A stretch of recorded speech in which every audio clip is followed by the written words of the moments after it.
같이 합독하도록 하겠습니다.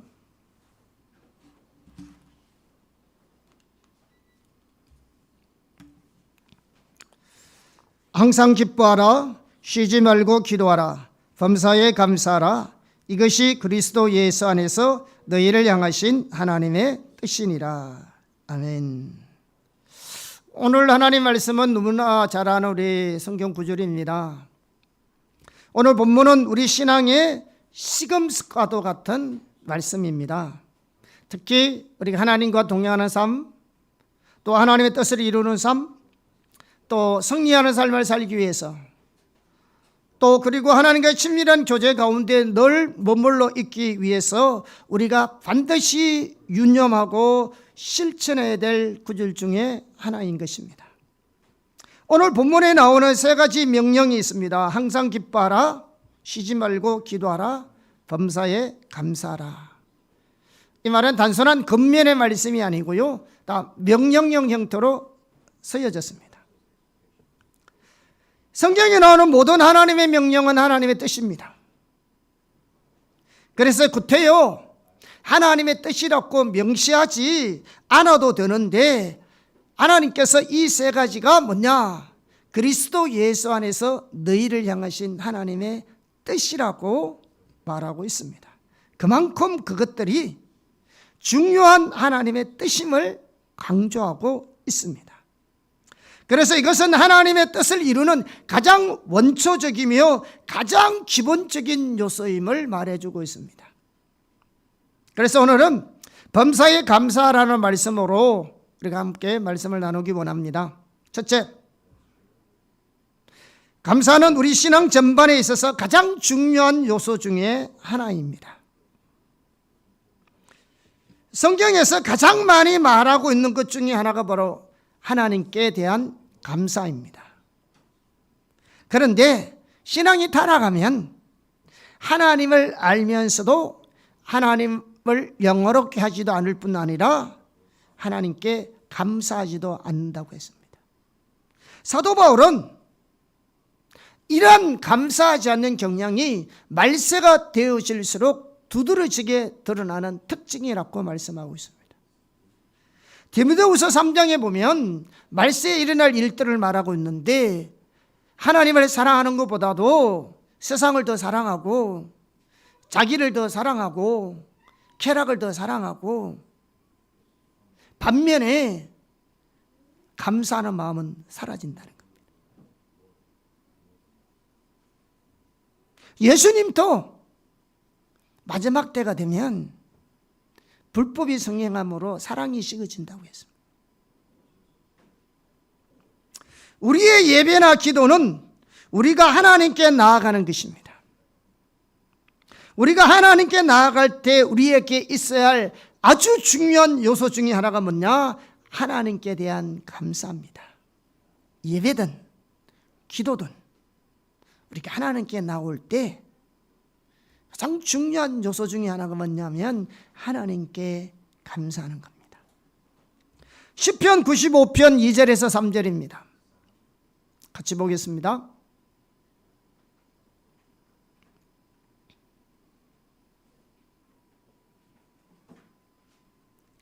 시편 95편 2절에서 3절 시작. 우리가 감사함으로 그 앞에 나아가며 시를 지어 즐거이 그를 노래하자. 여호와는 크신 하나님이시요 모든 신들보다 크신 왕이시기 때문이로다. 우리가 감사함으로 하나님께 나아가기를 원합니다. 감사는 하나님을 인정하는 것입니다. 시편 118편 28편입니다. 8절입니다. 같이 보겠습니다. 주는 나의 하나님이시라. 내가 주께 감사하리이다. 주는 나의 하나님이시라. 내가 주를 높이리이다. 감사는 하나님을 인정하는 겁니다. 뿐만 아니라 감사는 하나님을 영화롭게 합니다. 시편 100편 4절입니다. 같이 보겠습니다. 감사함으로 그의 문에 들어가며 찬송함으로 그의 궁전에 들어가서 그에게 감사하며 그의 이름을 송축할지어다. 시편 106편 1절입니다. 할렐루야, 여호와께 감사하라. 그는 선하시며 그 인자하심이 영원함이로다. 감사는 하나님의 성품을 찬양하는 것입니다. 역대하 5장 13절입니다. 같이 보겠습니다. 나팔 부는 자와 노래하는 자들이 일제히 소리를 내어 여호와를 찬송하며 감사하는데 나팔 불고 재금치고 모든 악기를 울리며 소리를 높여 여호와를 찬송하여 이르되 선하시도다 그의 자비하심이 영원히 있도다 하며 그때 여호와의 전에 구름이 가득한지라. 이와 같이 감사는 하나님과의 관계에서 필수적인 요소입니다. 감사는 하나님을 인정하는 것입니다. 감사는 우리에게 힘을 줍니다. 감사는 믿음 안에서 우리를 보호해 줍니다.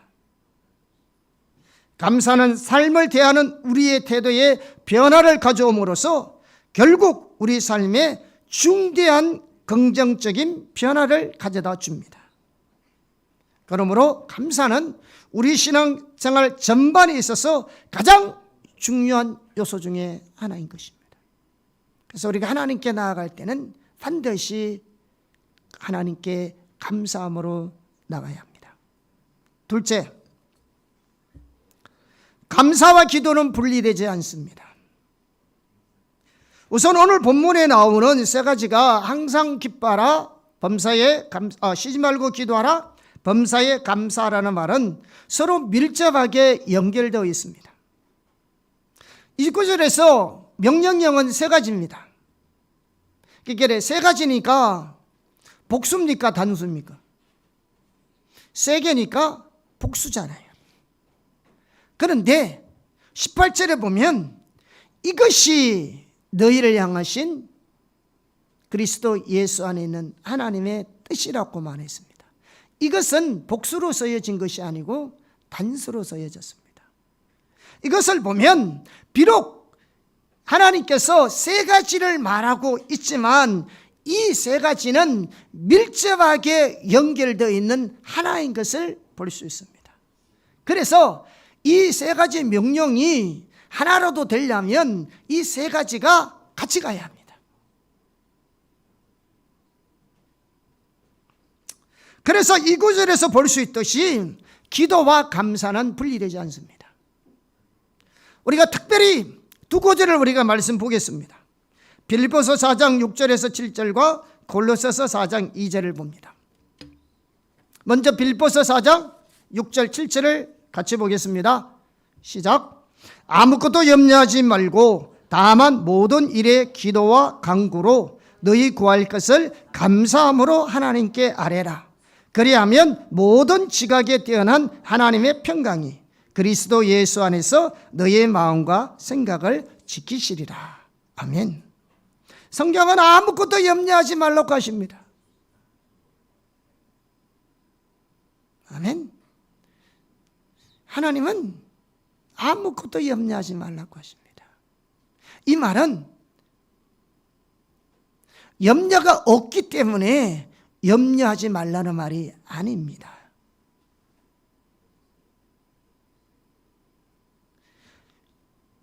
염려하지 말라는 말은 염려가 있기 때문에 염려하지 말라는 겁니다.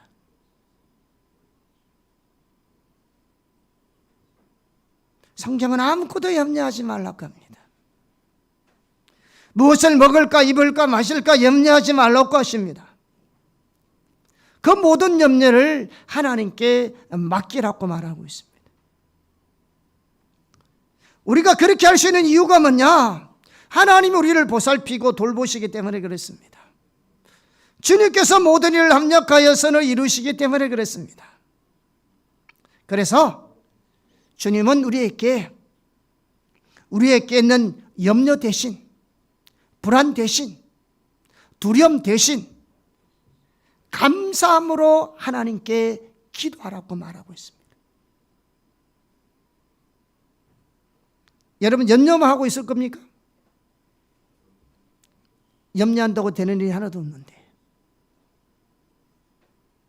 아니면 하나님을 신뢰하고 기도할 것입니까? 하나님은 기도할 때 감사함으로 기도하라고 했습니다. 언제까지 기도해야 할까요? 그리스도의 평강이 나를 온전히 통치할 때까지 기도하셔야 합니다. 기도하면 평강이 찾아옵니다. 우리의 삶의 편안함은 우리를 영적으로 안일하게 만들고 나태하게 만듭니다. 그러나 하나님이 주시는 우리 마음의 평강은 우리의 모든 불안과 두려움과 염려로부터 우리의 마음과 생각을 지키는 파수꾼이 됩니다.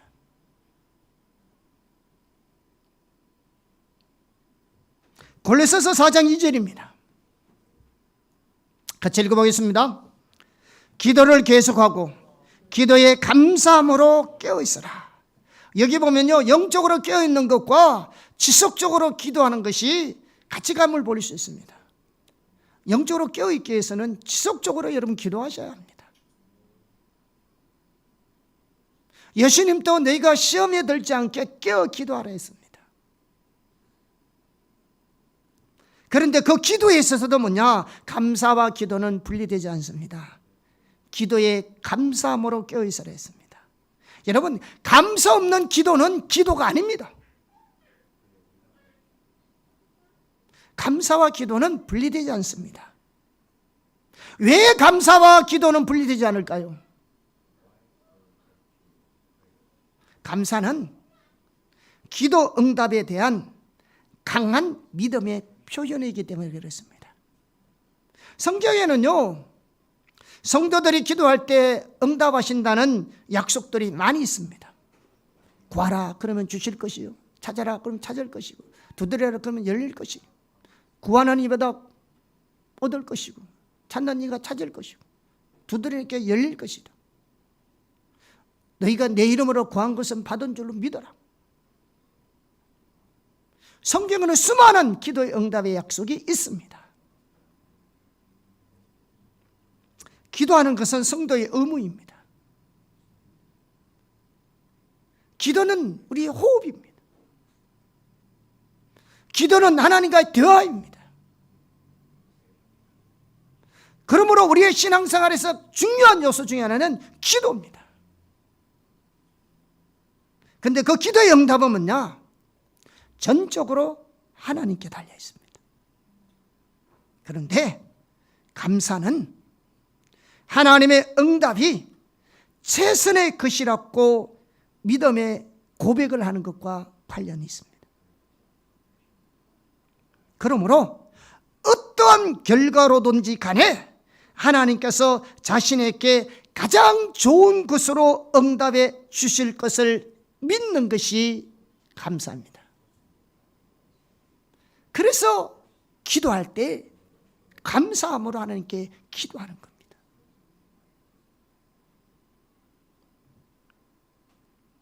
하나님께서는 그 기도에 역사하시고 응답하십니다.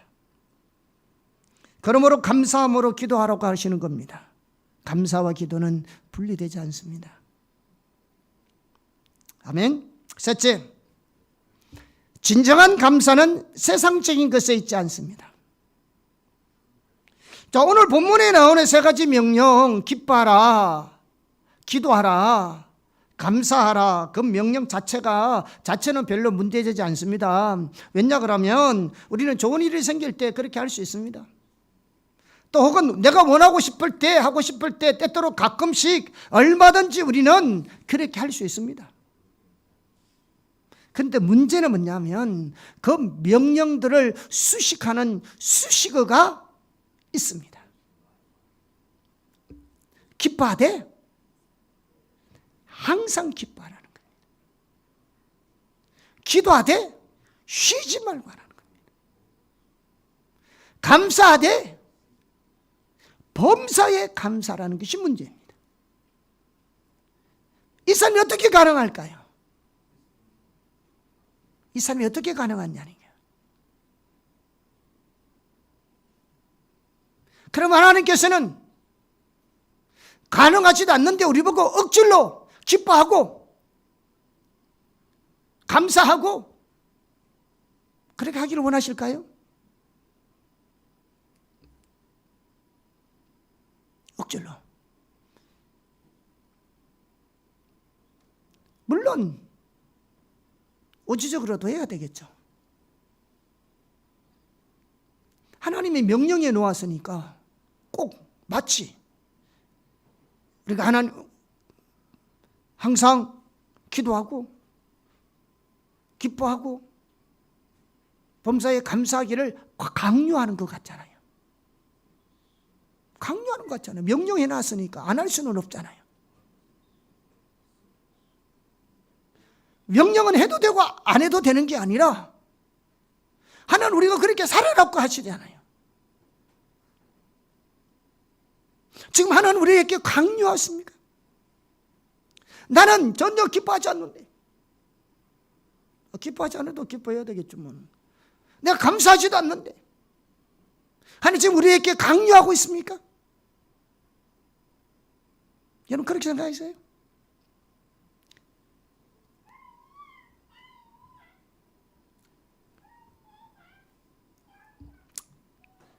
강요하다고 생각하는 것은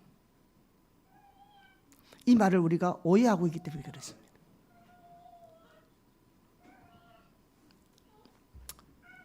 너희가 항상 기뻐하고 범사에 감사하는 삶은 오직 우리가 예수 그리스도 안에 있을 때만 가능한 겁니다. 다시 말하면 우리의 기쁨과 감사의 요인이 세상적인 것에 있지 아니하고 오직 주님 안에 그리스도 안에 그리스도를 인하여 기뻐하고 감사라는 말입니다.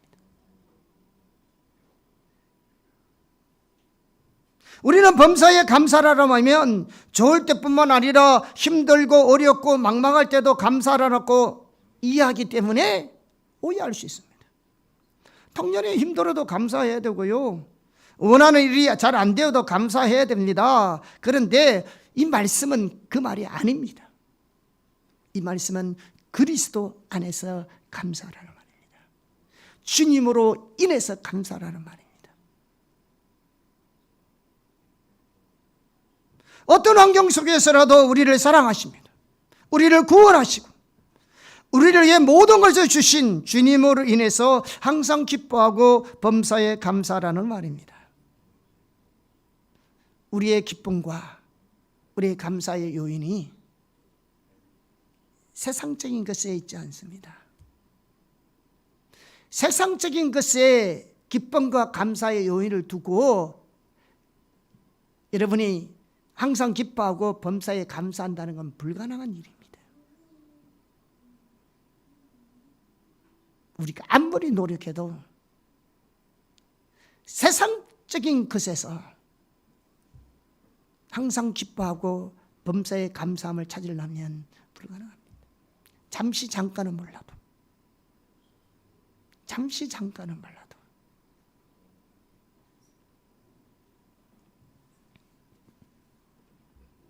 하나님은 항상 범사에 주님의 선하심과 그 신실하심과 그 은혜를 인하여 기뻐하고 감사하라는 말입니다. 이것이 우리의 신앙이고 이것이 하나님의 뜻입니다. 왜 하나님이 이것을 굳이 하나님의 뜻이라고 했을까요? 그 이유는 우리는 예수 그리스도의 구속을 통해서 죄 용서받고 구원의 은혜를 받은 하나님의 자녀들이기 때문에 그렇습니다. 내 구원받은 거 하나만 하더라도 기뻐하고 감사할 수 있습니다. 아멘. 구원의 은혜만 하더라도 뿐만 아니라 예수 그리스도가 우리의 현재의 삶에 우리 함께 하십니다. 뿐만 아니라 우리가 직면한 모든 상황과 현실에서 하나님의 뜻을 이룰 수 있는 필요한 모든 능력을 공급해 주시는 분이 주님이기 때문에 그렇습니다. 주님이 우리의 힘이십니다. 그분이 우리의 지혜이시고 그분의 능력이십니다. 여러분, 하박국 선지자의 고백을 한번 봅시다. 우리 감사의 요인이 세상적인 것에 있지 않음을 명백하게 볼 수 있습니다. 하박국 3장 17절에서 19절 같이 한번 읽어보겠습니다. 시작. 비록 무화과 나무가 무성하지 못하며 포도나무에 열매가 없으며 감람나무에 소철이 없으며 밭에 먹을 것이 없으며 우리의 양이 없으며 외양간에 소가 없을지라도 나는 여호와로 말미암아 즐거워하며 나의 구원의 하나님으로 말미암아 기뻐하리로다. 주 여호와는 나의 힘이시라. 나의 발을 사슴과 같게 하사 나를 나의 높은 곳으로 다니게 하시리로다. 아멘. 하박국 이해할 수 있겠어요? 앞장에 가면 하박국은 하나님께 원망하고 불평했습니다. 하나님의 백성인데 우리가 어찌하여 우리가 이렇게 고난 가운데 어려움 가운데 처할 수가 있습니까? 하나님께 되어드렸던 사람입니다. 근데 그 하나님의 의중과 뜻을 알고 난 뒤에 지금 이 고백을 하고 있는 겁니다. 이 하나만 보더라도 우리의 감사의 요인이 세상적인 것에 있지 않음을 금방 알 수 있습니다.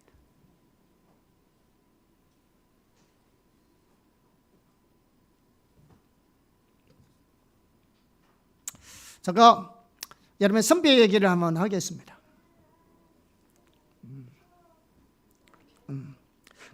우리 지구촌교회 원로 목사님이신 이동원 목사님 둘째 아들 이범이 한동대 로스쿨을 졸업했습니다.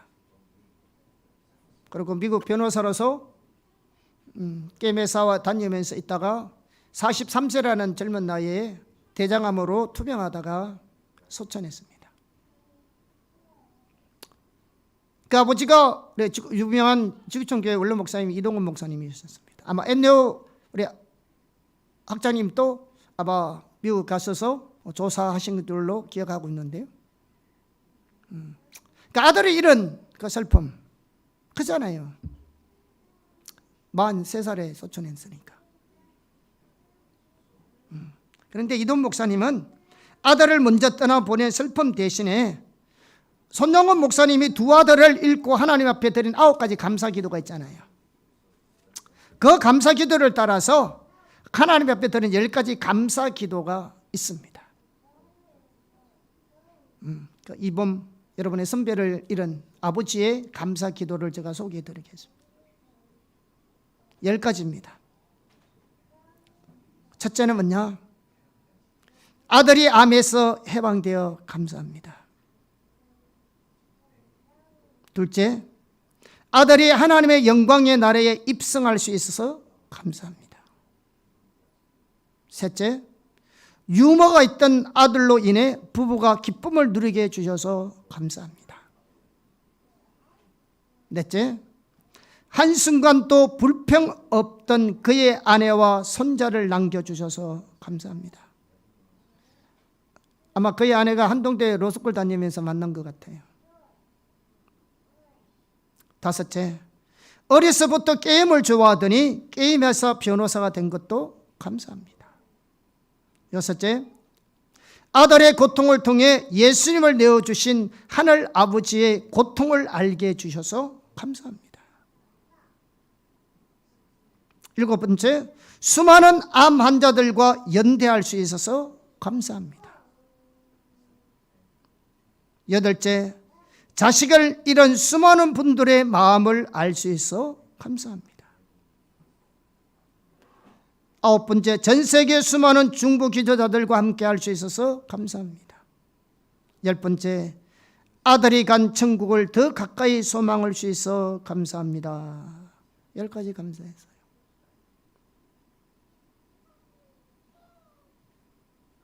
여러분, 여기에 세상 것들이 들어가 있습니까?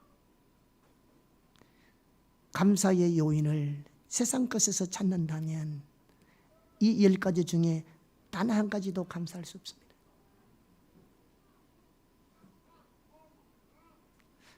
그리고 이동 목사님의 말에 의하면 아들의 마지막 메시지가 뭐냐? 그 소천한 이범 집사님의 마지막 메시지가 뭐냐? 감사였대요. 감사.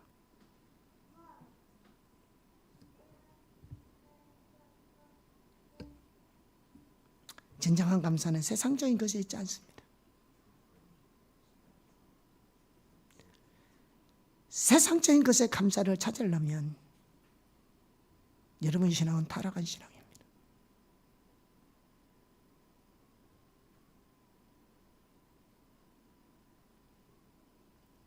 진정한 감사는 하나님과의 개인적이고 인격적인 관계에서 나옵니다.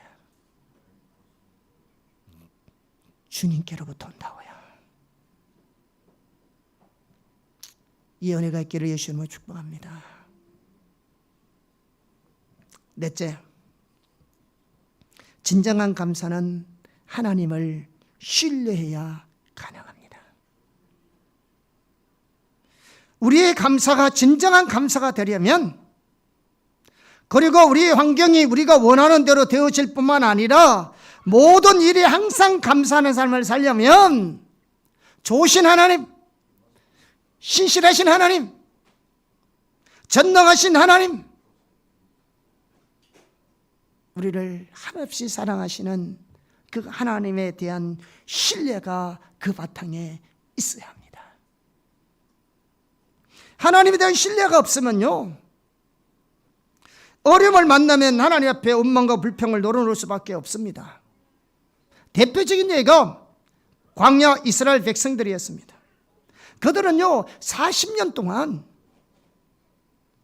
전무후무한 하나님의 놀라운 능력의 역사를 목격했던 사람들입니다. 경험했던 사람들입니다.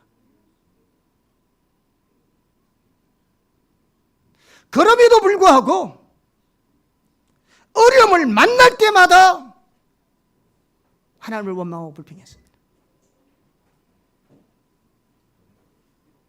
왜 그랬을까요? 왜? 하나님의 길을 전혀 몰랐기 때문에. 그들을 향한 하나님의 어두웠던 그 목적이 뭔지 전혀 몰랐어요. 그렇기 때문에 그들 가운데는 불신이 가득했습니다. 우리의 삶 속에 감사가 없다는 것은요, 불신이 가득하다는 말입니다.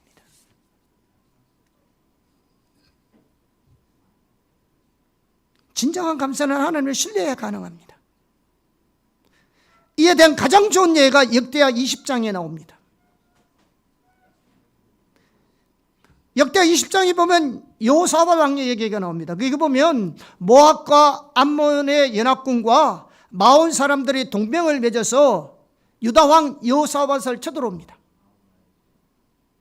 그때 여호사밧이 놀래가지고 하나님 앞에서 모든 백성과 함께 금식하면서 하나님 앞에 나와서 하나님의 도움을 구합니다.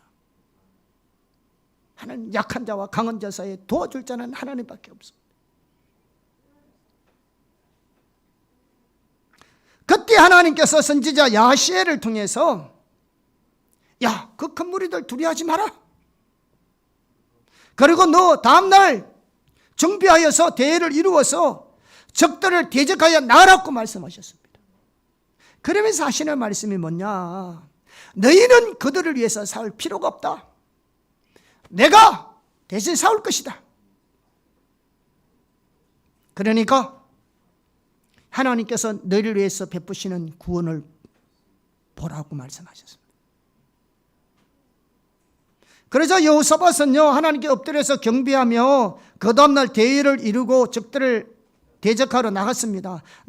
그냥 나간 것이 아니라 우리가 잘 알다시피 노래하는 자들을 특하여서 그들에게 거룩한 예복을 입히고 그들로 하여금 군대 앞에서 행진하면서 하나님을 찬양하며 하나님께 감사하였습니다. 자, 조금 전만 하더라도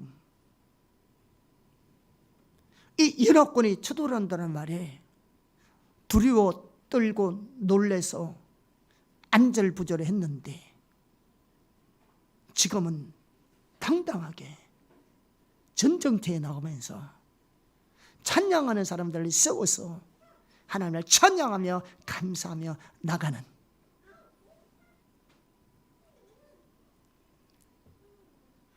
이게 어떻게 가능했냐 이거죠. 좀 전만 하더라도 두렵고 불안해 떨었던 사람이 왜 갑자기 이렇게 바뀌었냐 이거죠. 그것은 하나님께 대한 신뢰가 있었기 때문에 그렇습니다. 역대하 20장 20절 보겠습니다. 같이 볼까요? 시작. 이에 백성들이 아침에 일찍 일어나서 두고와 둘로 나가니라. 나갈 때 여호사밧이 서서 이르되 유다와 예루살렘 주민들아 내 말을 들을지어다. 너희는 너희 하나님 여호와를 신뢰하라. 그리하면 경고히 있으리라. 그의 선지자들을 신뢰하라. 그러면 형통하리라 하고. 아멘. 전능하신 하나님, 말씀대로 반드시 이루시는 신실하신 하나님, 하나님의 백성을 사랑하시는 하나님에 대한 신뢰가 있었기 때문에 당당하게 담대하게 나갈 수가 있었던 겁니다. 성경은 그 노래와 찬송이 시작될 때 하나님의 역사하셔서 하나님의 능력으로 그 원수를 다 물리쳤습니다. 나중 되면요 저끼리 싸워서 다 전멸해버렸습니다. 지네끼리 싸웠어요. 그리고 그 전리품들이 얼마나 많았으면 3일 동안을 그 전리품을 거두어 드렸습니다. 화가 복이 된 거죠.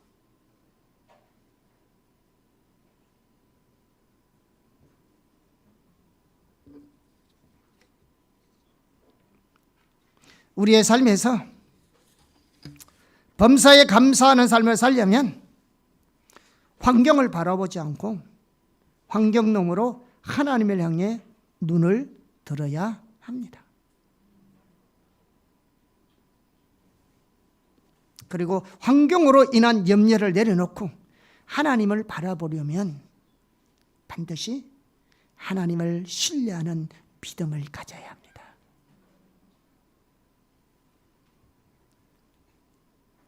하나님이 성경에서 말하는 그대로의 하나님이신 것을 신뢰해야 합니다.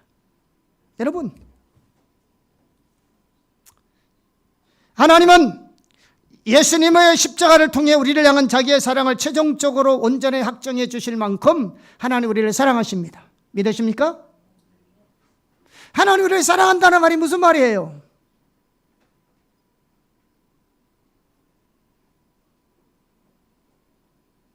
하나님이 우리를 사랑한다는 말에는 어떤 의미가 있을까요?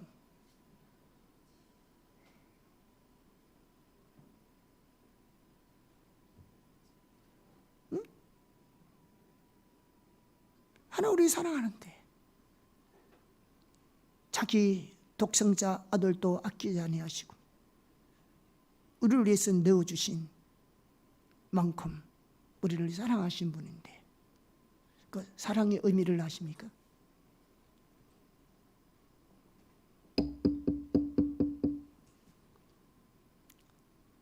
그 사랑의 의미를 아니까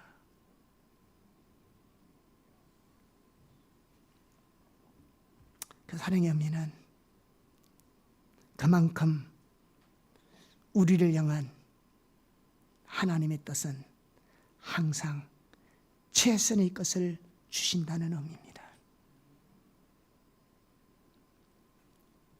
하나님 우리를 사랑하기 때문에 항상 우리를 향한 하나님의 계획과 뜻은 가장 베스트한 것이죠.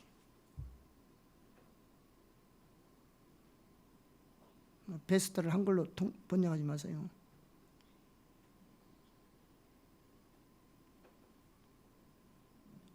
이해하시겠습니까? 여러분이 하나님이 나를 사랑한다는 것을 안다면 하나님이 나를 향한 하나님의 계획과 뜻은 항상 가장 최선의 것이라는 걸 받아들여야 합니다.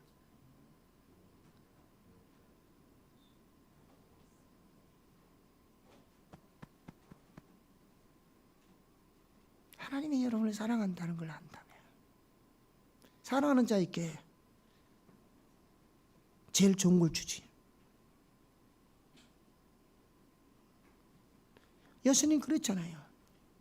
자기의 아들도 아끼지 아니하시고 우리를 위해서 내어주신 이가 그 아들과 함께 우리에게 모든 것을 주지 아니하시겠느냐.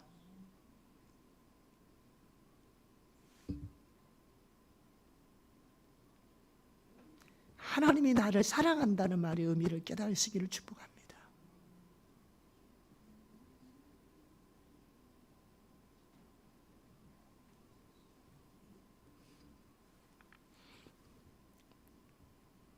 하나님은 우리의 미래, 우리의 마음의 생각, 우리의 처지와 필요 등을 포함해서 모든 것을 하시는 전지하신 분입니다. 아멘. 그렇기 때문에 우리를 향한 하나님의 뜻은 항상 옳습니다. 내가 틀렸지, 내 생각이 틀렸지, 내 관점이 틀렸지, 하나님은 항상 옳습니다. 예, 모든 걸 알고 계시니까요. 그분의 결정, 그분의 선택, 그분의 인도하심,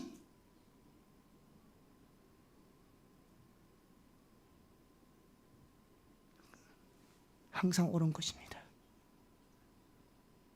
인정하시겠습니까? 그 하나님을 신뢰해야 합니다. 그래야 내 생각이 틀리고 내 관점가 틀린다 할지라도 주님을 따라갈 수 있는 겁니다. 왜? 우리는 그 주님이 신뢰하니까요.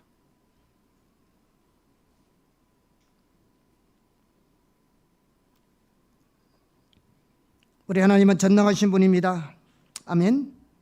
그러므로 하나님은 우리를 향한 하나님의 모든 뜻을 능히 이룰 수 있는 능력이 있고 우리를 하여금 그 뜻 가운데 행하도록 우리를 능히 도우실 수 있습니다.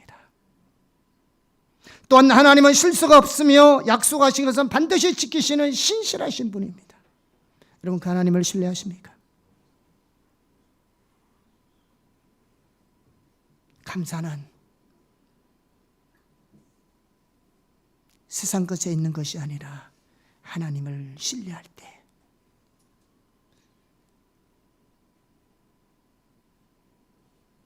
그리스도 안에 그분을 신뢰할 때 감사할 수 있습니다. 그러므로 범사에 감사라는 말을 다른 말로 표현하면 하나님을 절대적으로 신뢰하라는 말입니다. 범사에 감사라는 말은 다른 말로 표현하면 하나님을 절대적으로 신뢰하라는 말입니다. 왜? 하나님을 신뢰해야 감사할 수 있으니까요. 그 하나님의 사랑을 우리가 진짜 신뢰해야 돼요. 하나님 나를 사랑한다고 말은 하지만 그 사랑을 못 믿는다면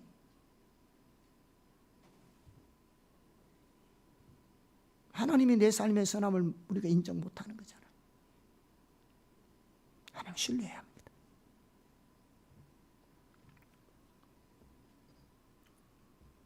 하나님은 우리의 모든 일에 선하시고 전지전능하신 하나님께서 우리의 삶 전체를 주관하시고 완벽하게 책임을 지시고 가장 좋은 길로 인도하시는 분입니다. 아멘. 그렇기 때문에요, 우리가 하나님을 신뢰한다고 하면서 하나님을 믿는다고 말하면서 직면한 상황으로 염려하고 두려워하고 불안한다면 그건 거짓말입니다. 하나님을 신뢰하는데 어떻게 염려하고 두려워하고 불안할 수 있습니까? 오히려 감사할 텐데, 신뢰하면 그 상황 속에서라도. 진정한 감사는 보다 좋은 조건이나 환경에서 오는 것이 아닙니다. 하나님을 신뢰하는 데서 옵니다. 아멘. 하나님을 신뢰하시기를 축복합니다. 마지막으로 다섯째, 항상 하나님의 은혜에 감사해야 합니다. 항상 하나님의 은혜에 감사해야 합니다. 너무나 당연한 말이죠. 그래서 우리가 이 말을 대수롭지 않게 생각할 수 있는데요. 그러나 매우 중요한 말입니다. 왜냐하면 우리가 만약 하나님의 은혜로 인하여 하나님께 감사하지 않으면 우리는 하나님의 은혜로 인한 일을 마치 자신으로 인한 일인 것처럼 받아들이기 시작한다는 겁니다. 그렇게 되면요, 우리 마음은 높아지게 되고 있고요, 그 결과 하나님의 은혜는 우리의 삶에서 거두집니다. 우리는 한순간도 하나님의 은혜 없이는 아무것도 못합니다.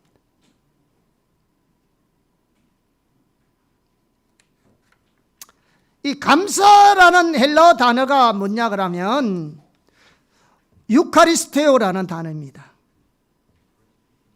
유카리스테오. 이 말의 어원은요, 바르게 행하는 혹은 매우 잘 이라는 말의 뜻하는 헬라어 부사 유하고 호의 혹은 은혜를 뜻하는 헬라어 카리스테스, 이 합성어입니다. 유카리스테오라는 단어가. 그래서 이 문자적으로는 무슨 말이냐면 은혜에 올바르게 반응하는 사람의 태도를 말합니다. 다시 말하면 감사는 뭐냐? 하나님의 은혜에 올바로 반응하는 것이 감사입니다. 감사는 하나님의 은혜에 올바르게 반응하는 겁니다. 그러므로 진실한 성도라면요, 하나님의 은혜를 당연한 것으로 받아들여서는 절대로 안 됩니다. 반드시 하나님께 감사해야 합니다. 물어볼게요. 여러분이 뭘 가졌던,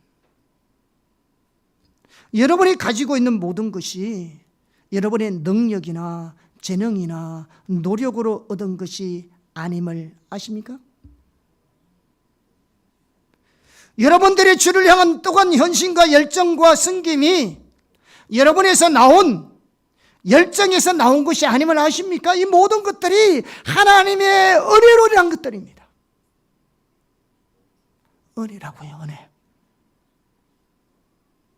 오늘날 많은 교회와 성도들이 하나님의 은혜로 인한 일들을 마치 자기 자신으로 인해 일어난 일인 것처럼 생각하는 사람들이 적지 않습니다, 여러분.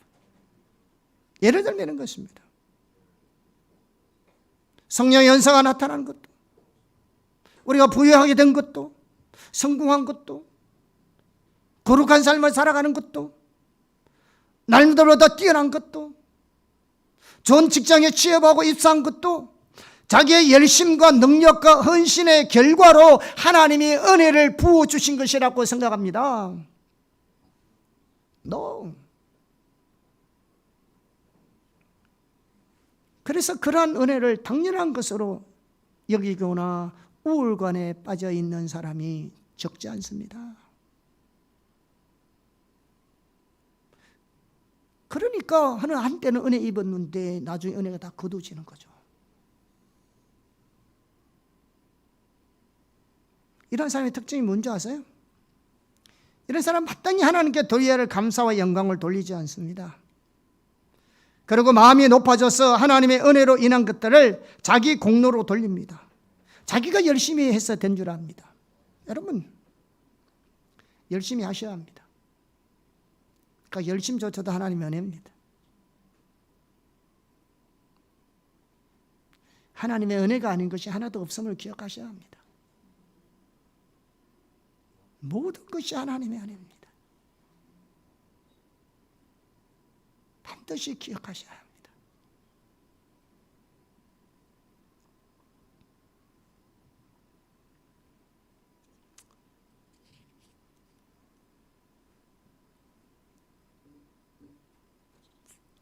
사랑과 칭찬과 인정받기를 좋아합니다.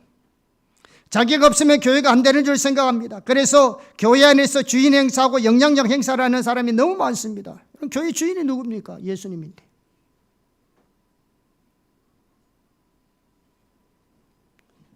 그런데요, 이러한 특징이 우리 교회도 마찬가지고 우리 개인도 마찬가지고 이러한 특징들이 하나라도 나타나면요, 우리의 삶 속에 하나님의 은혜는 거두어집니다.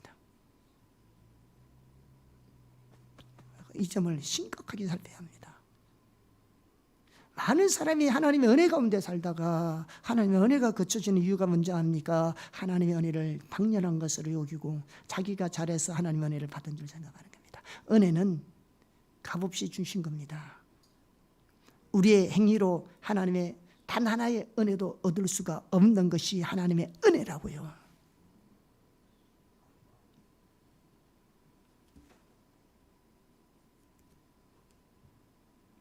자, 이런 사실을 성경에서 찾아볼 수 있습니다. 대표적인 교회가 고린도 교회입니다. 우선 성경에 보면 고린도 교회는 모든 구변과 모든 지식과 모든 은사가 조금도 부족함이 없도록 나타났습니다. 뿐만 아니라 당대에 바울, 아볼로, 베드로와 같이 당대에 유명한 사람이 그 교회 담임 목사로 있었습니다. 또 고린도 교회는 사회적으로도 그 영향력이 확대되고 있었습니다. 그런데 이 모든 일들은요, 전적인 하나님의 은혜로 인한 일들이었습니다. 그러나 그러한 하나님의 은혜로 인한 것들을 인하여 오히려 그들의 마음이 높아졌습니다. 왜 그들의 마음이 높아졌냐면 그들이 하나님의 은혜로 받은 것들을 자기들 때문에 받은 것이라고 여겼기 시작했습니다. 자기들 때문에 받은 것이라고. 자기가 잘나서 하나님 우리에게 은혜를 주셨다고 생각하기 시작합니다. 내가 잘나서. 그 결과 그들에게서 하나님의 은혜가 쏟아지고 있었습니다. 그러자 바울이 그들이 가진 것 중에 하나님께로부터 받지 않는 것이 하나도 없는데 왜 받지 않는 것처럼 행동하느냐며 강하게 꾸짖었습니다. 여러분 고린도전서 4장 7절을 볼까요? 자, 같이 한번 읽어보겠습니다. 시작. 누가 너를 남달리 구별하였느냐? 내게 있는 것 중에 받지 아니하는 것이 무엇이냐? 네가 받았은즉 어찌하여 받지 아니한 것 같이 자랑하느냐? 뭘 말하고 있습니까? 야, 누가 너를 구별하였느냐? 야, 내게 있는 것 중에 하나님부터 받지 않는 것이 뭐가 있느냐? 다 하나님으로부터 받은 건데 너는 왜 받지 않는 것처럼 행동하고 있느냐? 네가 잘나서 받은 것처럼, 네가 똑똑해서 받은 것처럼.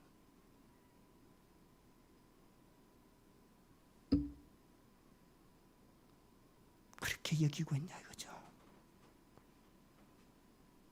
여러분 어떻습니까? 또한 하나님은 아무도 자랑치 못하도록, 그래서 하나님은 아무도 자랑치 못하도록 세상에 천한 것들과 멸시받는 것들과 없는 자들을 택하시기 때문에 내가 그들을 택하여 세웠는데 왜 자신들이 대단한 것처럼 자랑하며 자신을 내세우냐고 강력하게 책망하고 있는 겁니다. 그러면서 바울 자신은 그리스도 때문에 스스로 약하고 비천하고 미련한 자신을 본받으라고 권면하고 있습니다. 왜냐하면요, 바울 같은 자리에 있어야 우리가 예수님 안에 우리의 자랑의 삶을 살 수 있고요, 하나님의 능력과 은혜가 우리 가운데 머물게 됩니다. 우리는 우리에게 베푸신 하나님의 은혜를 당연한 것으로 여겨서는 절대로 안 됩니다. 당연히 우리는 열심히 수고하고 일해야 합니다. 그런데 수고와 열정하면 바울을 따라갈 사람이 없습니다, 여러분. 우리가 마지막으로 고린도전서 15장 10절을 한번 보겠습니다. 같이 읽어보겠습니다. 그러나 내가 나된 것은 하나님의 은혜로 된 것이니 내게 주신 그의 은혜가 헛되지 아니하여 내가 그 모든 사도보다 더 많이 수고하였으나 내가 한 것이 아니요 오직 나와 함께 하신 하나님의 은혜로라. 아멘. 우리는 바울을 본받아야 합니다. 하나님의 은혜를 인하여 감사하는, 진심으로 감사하는 자세는 아무리 강조해도 지나침이 없을 만큼 중요합니다. 하나님이 내게 주신 단 하나의 은혜라 할지라도 우리는 너무나 소중하기 때문에 하나님께 늘 감사해야 합니다. 없는 거 가지고 불평하지 마십시오. 주신 것에 감사하시기를 축복합니다. 세상 것으로 원망하지 마시고 주님으로 감사하는 자가 되기를 축복합니다. 그 하나님을 신뢰하세요. 아멘. 찬양하겠습니다.